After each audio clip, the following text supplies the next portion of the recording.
Hello, welcome back to the podcast once again, everybody. PayPal, Patreon links are down below if you want to support me. Only do so if you actually can, as always. So we have another short episode here with a brand new energy development.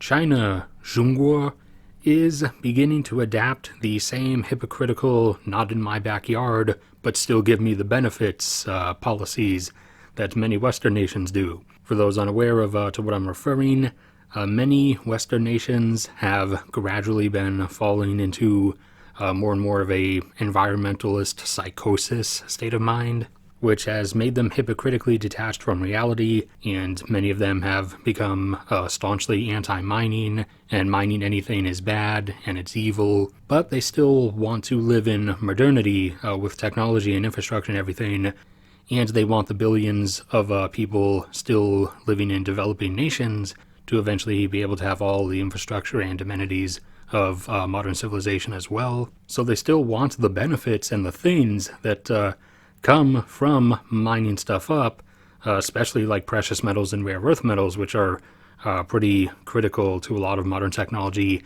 and to their whole green energy revolution movement.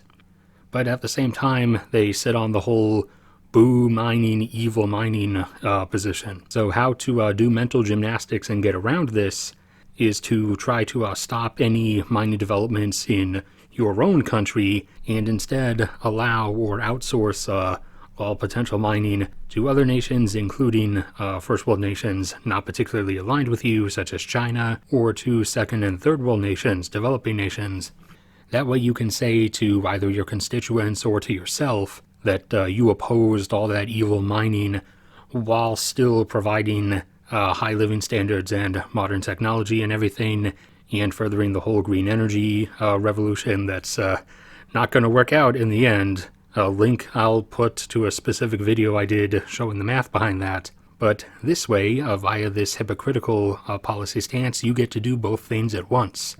And now even China is doing it as well. As China, despite enormously being dependent on coal-fired power plants for its power generation, China has been endangering its own coal supply by constantly shutting down more and more of its coal mines as part of its march towards lowering its emissions.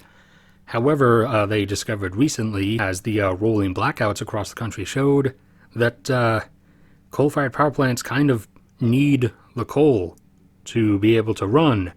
So cutting that supply doesn't end well. So now they want to keep all the cheap and easy coal-fired power plants and the easy and abundant electricity they can provide, but their government doesn't want to reopen a bunch of coal mining in the country because they still want to be able to say that they've cut down on their mining sector, and particularly for emissions from their mining sector. So what have they done? They've turned to one of their much poorer neighbors, Kazakhstan. And Kazakhstan has plenty of coal, I can assure you of that.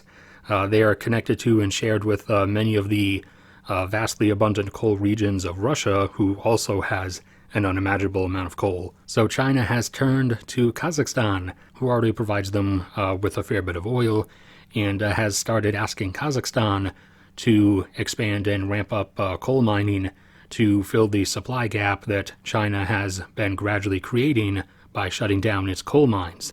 Now it hasn't shut down all or even nearly most of its coal mines. China is still mining plenty of coal. They've just closed, enough. They've shut down enough capacity to where it's started passing below the red line. But like Western nations with many things, China still wants to be able to use the coal to get the cheap, reliable electricity benefits from the coal, but they don't want to mine it themselves anymore, because they want their numbers to look better. So now they're passing their supply duty off to Kazakhstan. Alright, that's the end of this short one. So thank you everybody for sticking around and listening. Like if you enjoyed, subscribe if you haven't already. So that's it. May God bless and protect you all, and I will see you all around next time.